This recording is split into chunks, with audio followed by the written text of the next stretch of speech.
আসসালামু আলাইকুম প্রিয় দর্শক, অন্য মঞ্চের আলোচনায় আজ আমাদের অতিথি হিসেবে আছেন বাংলাদেশের চারদিকে সীমান্তে দিনকে দিন উত্তেজনা বাড়ছে। ভারতের সাথে তিন দিকের সীমান্তে পুশির সমস্যা নিয়ে পরিস্থিতি বেশ গুরুতর ও জটিল হয়ে উঠেছে। এতটাই জটিল যে সীমান্তের ২৬টি জেলায় বাংলাদেশের বর্ডার গার্ড বা বিজিবির ৬০,০০০ সদস্য মোতায়েন করা হয়েছে, যার অর্থ হলো বিজিবি ভারত সীমান্তে তার মোট শক্তির ৮৫% নিয়োগ করে ফেলেছে।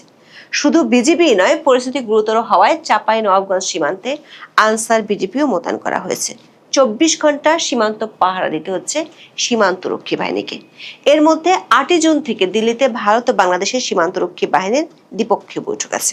সূত্রগুলো বলছে, সে বৈঠকে দুপক্ষ যে দাবিগুলো তুলে ধরবে সেগুলোর মধ্যে বেশ দূরত্ব আছে, কারণ বাংলাদেশ আলোচনা করতে চায় সীমান্ত হত্যা ও পুশিং নিয়ে। অন্যদিকে ভারত বলছে ২,৮৬০ জনের নাগরিকত্ব যাচাইয়ের জন্য যে তালিকা ৫ বছর ধরে বাংলাদেশ সরকার ফেলে রেখেছে সেটির আগে শুরু হোক। ফলে বিজিবি বিএসএফ এর বৈঠকে খুব বেশি আশার আলো দেখছে না সংশ্লিষ্টরা। এমন পরিস্থিতির মধ্যে বাকি সীমান্তে মানে বঙ্গোপসাগরের কোল ঘেঁষে মিয়ানমারের জান্তা বাহিনী আর আরাকান আর্মির মধ্যে যুদ্ধের তীব্রতা বাড়ছে। সেটির পারদ আবার বেড়েছে দিল্লিতে মিয়ানমারের নতুন নির্বাচিত প্রেসিডেন্টের প্রথম দ্বিপাক্ষিক সফরের পর। মিয়ানমার সীমান্তে বিজিবির সংখ্যা কমে যাওয়ায় বিচ্ছিন্নতাবাদী কুকি চিনদের আবারও মাথা চাড়া দিয়ে ওঠার আশঙ্কা বাড়ছে। ফলে প্রশ্ন উঠছে, একদিকে ভারতের সীমান্তগুলোতে পুশিয়ে নিয়ে উত্তেজনা, আর একদিকে মিয়ানমার সীমান্তে বিচ্ছিন্নতাবাদীদের আনাগোনা। তার মধ্যে ভারতের সাথে মিয়ানমারের নতুন কৌশলগত অংশীদারিত্ব বাংলাদেশের জন্য কোন নতুন আশঙ্কার জন্ম দিচ্ছে? বিস্তারিত জানতে চলুন যাওয়া যাক বিশ্লেষণ।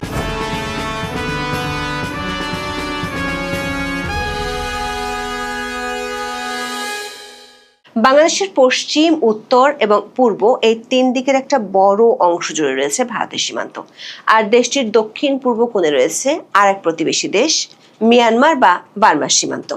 বাংলাদেশের ঠিক দক্ষিণ দিকে কোনো স্থল সীমান্ত নেই, সেখানে আছে বিশাল বঙ্গোপসাগর। দেখা যাচ্ছে বাংলাদেশের সব দিকে সীমান্তেই এখন নানা ইস্যুতে উত্তেজনা বাড়ছে। ২৪শে আগস্টে বাংলাদেশের ক্ষমতার পট পরিবর্তনের পর থেকে নয়াদিল্লির সাথে ঢাকার সম্পর্কে যে ঐতিহাসিক শীতলতা তৈরি হয়েছে তার সরাসরি বহিঃপ্রকাশ ঘটছে ভারত বাংলাদেশ সীমান্ত জুড়ে। বাংলাদেশ ও ভারতের মধ্যে সীমান্ত আছে ৪,০৯৬ কিলোমিটার। এর মধ্যে অর্ধেকের বেশি অর্থাৎ ২,২১৬ কিলোমিটার সীমান্ত আছে দেশটির পশ্চিমবঙ্গ রাজ্যের সঙ্গে। এছাড়া ত্রিপুরার সঙ্গে ৮৫৬ কিলোমিটার, মেঘালয়ের সঙ্গে ৪৪৩ কিলোমিটার, মিজোরামের সঙ্গে ৩১৮ কিলোমিটার এবং আসামের সঙ্গে ২৬৩ কিলোমিটার সীমান্ত আছে। দেশটির কেন্দ্রীয় শাসক দল ভারতীয় জনতা পার্টি বা বিজেপি ১ মাস আগে পশ্চিমবঙ্গের শাসন ক্ষমতায় আসার পর সীমান্তে কাঁটাতারের বেড়া দেয়া এবং বাংলাদেশ থেকে অবৈধ অনুপ্রবেশকারীদের পুশ ইন করার তৎপরতা বেড়েছে। রাজ্য সরকারের দায়িত্ব নিয়ে নতুন মুখ্যমন্ত্রী শুভেন্দু অধিকারী ঘোষণা দেন, অবৈধ বাংলাদেশি ও অনুপ্রবেশকারীদের আটক করে বাংলাদেশে পাঠানো হবে। তাদের আটক করতে হোল্ডিং সেন্টার তৈরির ঘোষণা দেওয়া হয়। ঘোষণা দেন ডিটেক্ট, ডিলিট অ্যান্ড ডিপোর্ট নীতি অনুসরণের। দ্য ইন্ডিয়ান এক্সপ্রেসের প্রতিবেদনে বলা হয়েছে, এ পর্যন্ত পশ্চিমবঙ্গের বিভিন্ন ডিটেনশন সেন্টারে প্রায় ৪০০ অনধিভুক্ত বাংলাদেশি অভিবাসীকে আটক করা হয়েছে। একাধিক গণমাধ্যমের খবরে বলা হচ্ছে, গত কয়েকদিন ধরে বাংলাদেশ ভারতের বেশ কয়েকটি সীমান্তবর্তী এলাকায় ভারতীয় সীমান্তরক্ষী বাহিনী বিএসএফ এর পুশিন তৎপরতা ব্যাপক হারে বেড়েছে। এই পুশিন ঠেকাতে সীমান্তে টহল জোরদার করেছে বর্ডার গার্ড বাংলাদেশ বা বিজিবি। অনেক জায়গায় স্থানীয় লোকজন সহযোগিতা করছেন বিজিবি সদস্যদের। এই পরিস্থিতিতে উত্তেজনা বাড়ছে প্রতিবেশী দুই দেশের সীমান্তে। পরিস্থিতি জটিল থেকে জটিলতর হচ্ছে প্রতিদিনই। বিজিবির এক ঊর্ধ্বতন কর্মকর্তার বরাত দিয়ে বাংলাদেশের দৈনিক আজকের পত্রিকার খবরে বলা হয়েছে, বাংলাদেশ ভারত সীমান্তে যেসব এলাকা দিয়ে অবৈধভাবে পুশিং করার আশঙ্কা রয়েছে এমন প্রায় ৭০টি স্থান চিহ্নিত করা হয়েছে। এর মধ্যে বর্তমানে যশোরের ইসামতি নদী সংলগ্ন ভারতের জঙ্গল এলাকা, যাদবপুর, রঘুনাথপুর ও বেনাপুর এলাকা পুশনের জন্য সবচেয়ে ঝুঁকিপূর্ণ। জয়পুরহাটের কয়া ও বাসুদেবপুর, সাতক্ষীরা, নওগাঁ জেলার সীমান্তবর্তী কিছু এলাকা এবং দুর্গম ও জনবসতিহীন সীমান্ত পথের কয়েকটি স্থানেও পুশিনের আশঙ্কা রয়েছে। দর্শক, বাংলাদেশের 64টি জেলার মধ্যে মোট 32টি জেলার সীমান্ত এলাকা অবস্থিত। এর মধ্যে ভারতের সাথে সীমান্ত রয়েছে 30টি জেলার। বাকি 2টি জেলা কক্সবাজার ও বান্দরবান কেবল মিয়ানমারের সাথে যুক্ত। আর রাঙ্গামাটি জেলাটি ভারত ও মিয়ানমার উভয়ের সাথেই সীমান্ত ভাগ করছে। ফলে 70টি সীমান্তবর্তী এলাকা যদি পুশিনের জন্য ঝুঁকিপূর্ণ হয়, তাহলে ধরে নিতে হবে ভারত বাংলাদেশ সীমান্তের প্রায় সবটাতেই ঝুঁকি বাড়ছে, আর তাতে বাড়ছে উত্তেজনা। মে মাসের মাঝামাঝি সময় থেকে বাংলাদেশের সাথে ভারতের প্রত্যেকটি সীমান্তে উত্তেজনা বেড়ে চলেছে। প্রতিদিনই বাংলাদেশের সংবাদ মাধ্যমগুলোতে এ নিয়ে খবর প্রকাশিত হচ্ছে। দৈনিক প্রথম আলোর খবরে বলা হয়েছে, 3রা জুন থেকে 6 জুন পর্যন্ত 4 দিনে বিএসএফ এর 21টি পুশিনের ঘটনা সফল হতে দেয়নি বর্ডার গার্ড বাংলাদেশ বা বিজিবি। এসব ঘটনার মাধ্যমে 2 শতাধিক ব্যক্তিকে ঠেলে পাঠানোর চেষ্টা হয়েছিল। বিভিন্ন গণমাধ্যমে গত কয়েকদিনে যেসব তথ্য ছাপা হয়েছে তাতে দেখা যাচ্ছে বাংলাদেশের সীমান্তবর্তী 26 জেলার সবকটে দিয়ে এই পুশিনের চেষ্টা চলছে। বর্ডার গার্ড বাংলাদেশ দাবি করছে 3রা থেকে 4 জুনে 24 ঘন্টার মধ্যে দেশের বিভিন্ন সীমান্ত পয়েন্ট দিয়ে অন্তত 130 জনকে বাংলাদেশে পুশিনের চেষ্টা করা হয়েছে। বৃহস্পতিবার ভারতের সঙ্গে সীমান্তের 11 পয়েন্ট দিয়ে 129 জনকে পুশিনের চেষ্টা চালায় বিএসএফ। সবচেয়ে উল্লেখযোগ্য ঘটনা ঘটে ঝিনাইদহের মহেশপুর সীমান্তে। বিজিবির দাবি, সেখানে বিএসএফ একটি প্রিজন ভ্যানে করে 30 থেকে 35 জনকে এনে সীমান্তের গেট খুলে বাংলাদেশে পুশিনের চেষ্টা করে। একই ধরনের ঘটনা যশোরের গোগা ও রুদ্রপুর সীমান্ত, জয়পুরহাটের কয়া ও বাসুদেবপুর সীমান্ত এবং চাঁপাইনবাবগঞ্জের বাঙ্কাবাড়ি সীমান্তেও ঘটেছে বলে জানিয়েছে বিজিবি। পরিস্থিতি প্রতিদিনই গুরুতর হওয়ায় সীমান্তে জনবল নিয়োগের ক্ষেত্রে বাংলাদেশ বর্ডার গার্ড তার শক্তির প্রায় পুরোটাই মোতায়েন করে ফেলেছে। 7 জুন দৈনিক প্রথম আলোর খবরে বলা হয়েছে, ভারতের সীমান্তরক্ষী বাহিনী বা বিএসএফ এর পুশিন ঠেকাতে বাংলাদেশের 26 জেলার সীমান্তে 60,000 বিজিবি সদস্য মোতায়েন করা হয়েছে। 4 পালায় 24 ঘন্টা তারা সীমান্ত পাহারা দিচ্ছেন। সীমান্তের বিভিন্ন জায়গায় স্থানীয় লোকজনও তাদের সহযোগিতা করছেন। স্বরাষ্ট্র মন্ত্রণালয়ের সূত্রগুলো বলছে, এত বেশি সংখ্যক বিজিবি মোতায়েন সীমান্তে আর কখনো ঘটেনি। বাংলাদেশে বর্তমানে বিজিবির মোট নিয়মিত সদস্য সংখ্যা 70,000 জন। সাধারণ বা স্বাভাবিক শান্তিকালীন সময় এই 70,000 সদস্যের একটি বড় অংশ সরাসরি সীমান্তে থাকে না। তাদের একটি উল্লেখযোগ্য অংশ ঢাকার পিলখানা সদর দপ্তর, 4টি আঞ্চলিক সদর দপ্তর, 16টি সেক্টর কার্যালয়, প্রশিক্ষণ কেন্দ্র, বিভিন্ন হাসপাতাল এবং অন্যান্য দাপ্তরিক ও স্ট্রাইকিং রিজার্ভ ফোর্সের দায়িত্বে নিয়োজিত থাকে।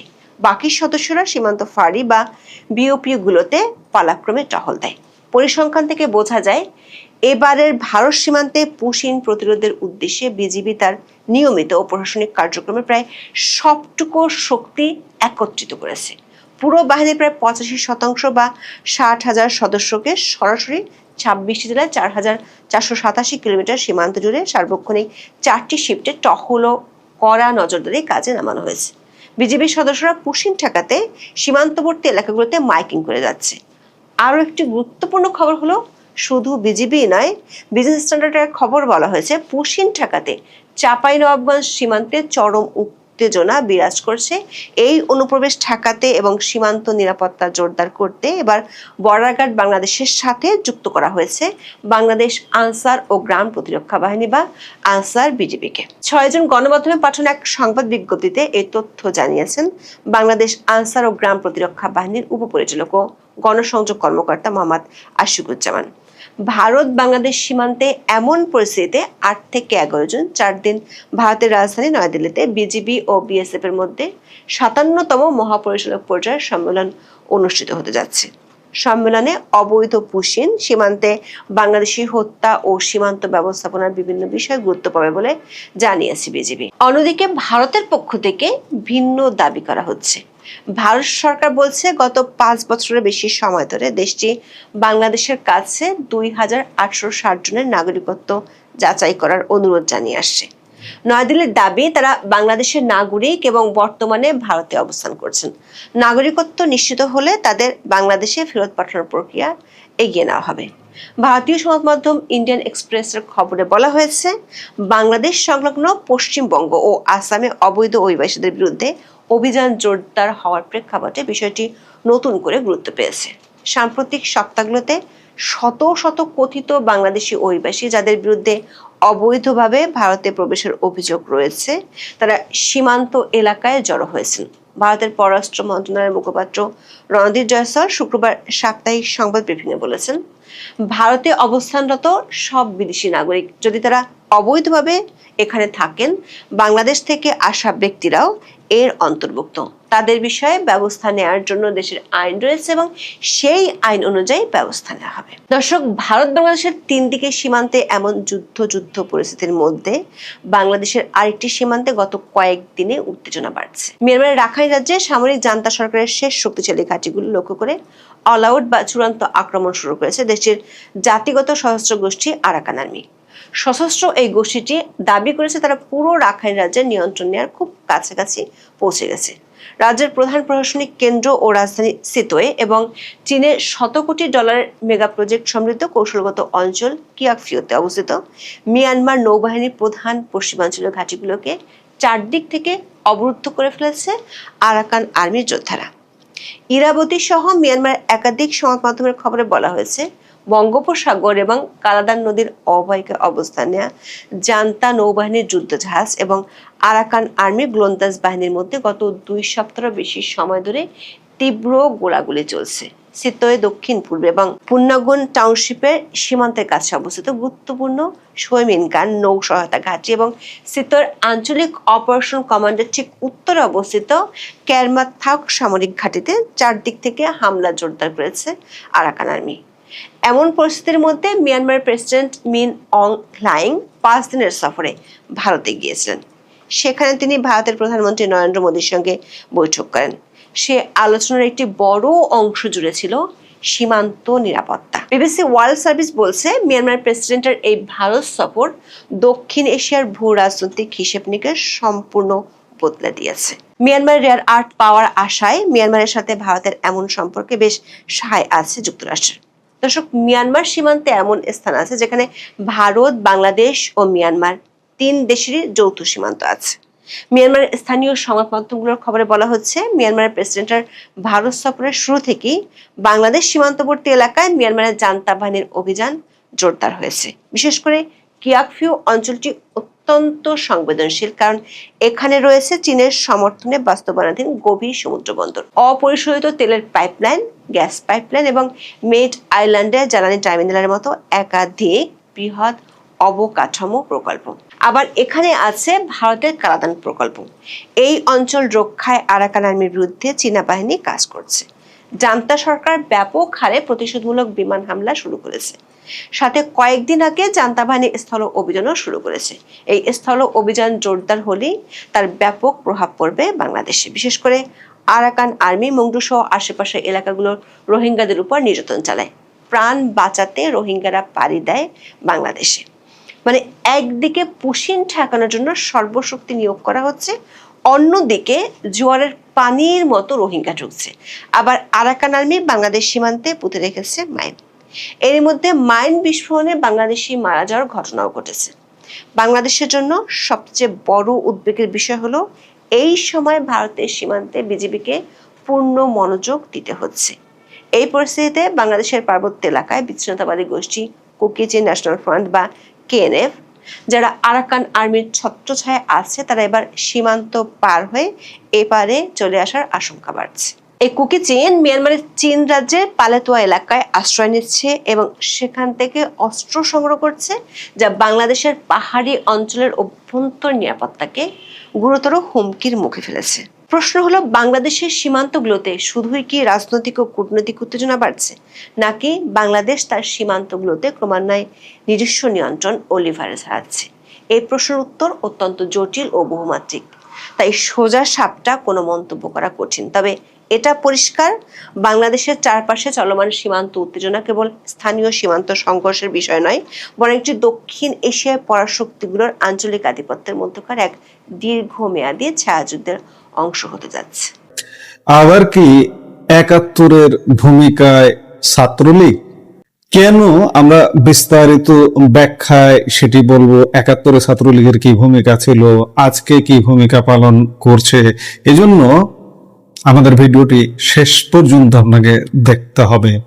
বাংলাদেশের রাজনীতিতে কি তবে এবার কোনো বড়সড় পরিবর্তনের হাওয়া বইছে?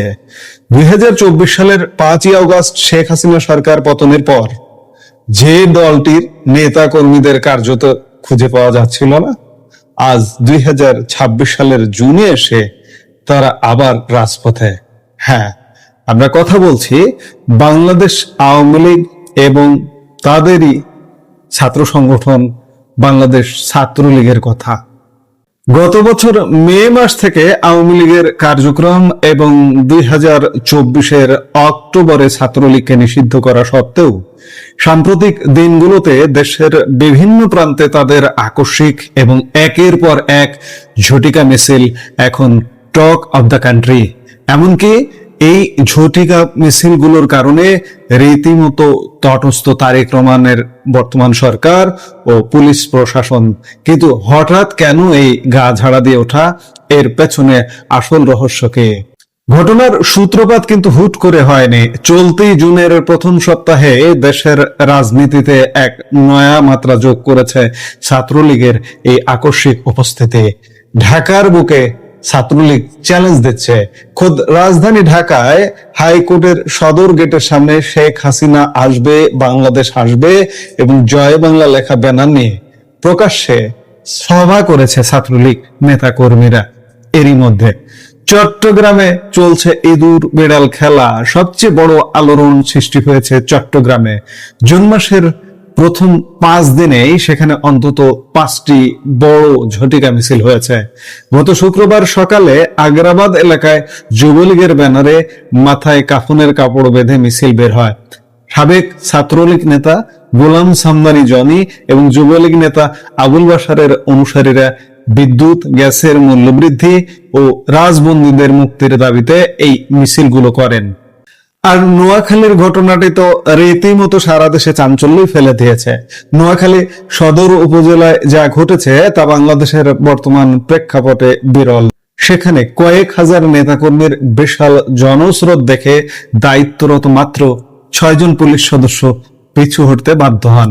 স্থানীয় সুধারাম মডেল থানার ওসি নিজেই স্বীকার করেছেন, লোকবল বেশি থাকায় তারা নিরাপদ দূরত্বে সরে যান। যদিও পরবর্তীতে ওই এলাকা থেকে 24 জনকে গ্রেপ্তার করা হয়। সারা দেশের অবস্থা কিন্তু এমন। পুলিশ কতজন আছে, আর ছাত্রলীগ, আওয়ামী লীগ, যুবলীগ, কৃষক লীগ ইত্যাদি বিভিন্ন অঙ্গ সংগঠনের মানুষ কতগুলো আছে?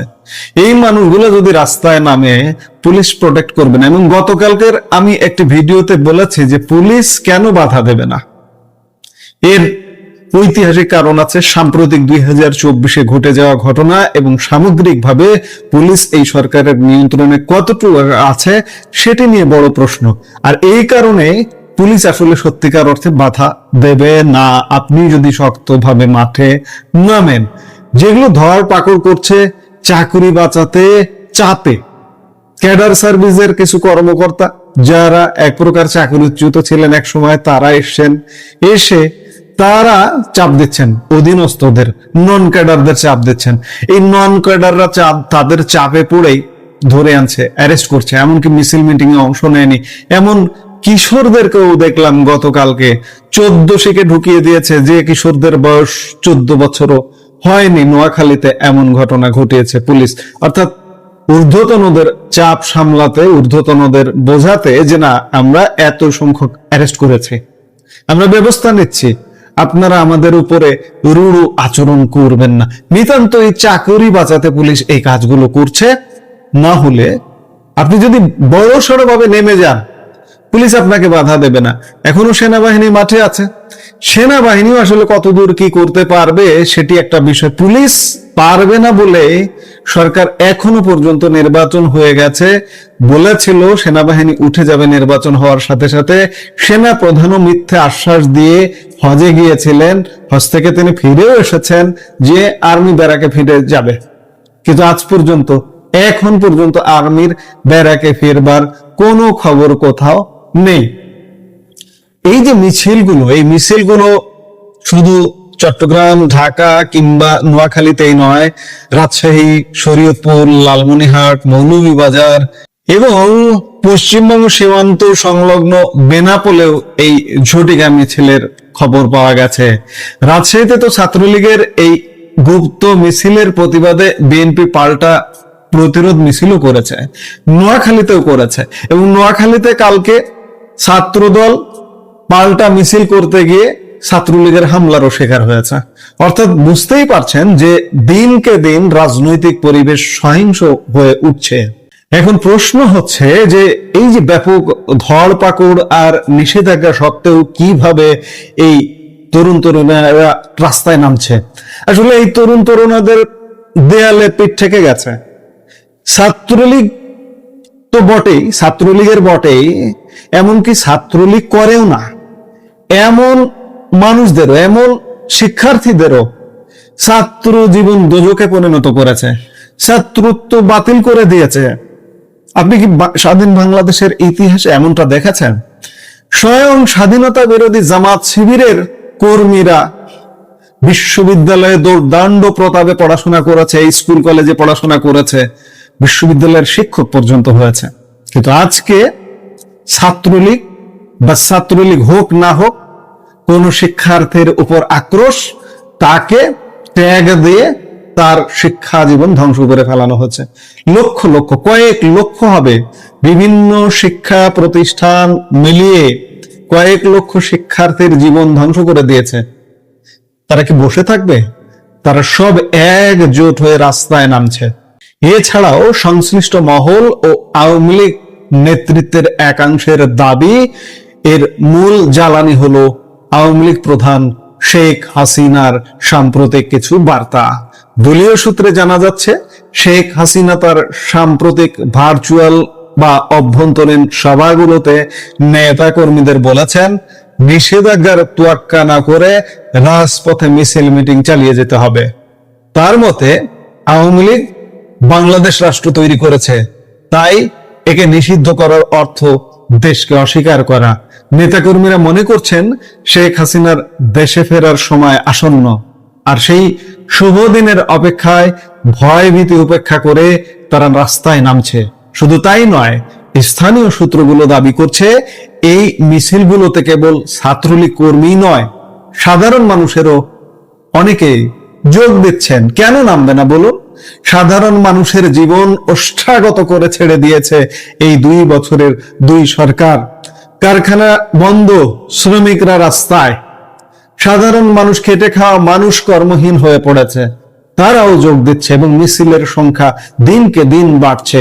আজকে যখন এই পরিস্থিতি, তখন স্বাভাবিকভাবে আমরা একটু ঐতিহাসিকভাবে ইতিহাসের দিকে যখন তাকাই, তখন গৌরবোজ্জ্বল ছাত্রলীগের ইতিহাসের কথা মনে পড়ছে। ছাত্রলীগ কিন্তু একটা হেতাপেতা সংগঠন নয়, 78 বছরের সংগঠন, আওয়ামী লীগের থেকেও পুরনো সংগঠন। আওয়ামী লীগেরও 1 বছর আগে ছাত্রলীগের জন্ম।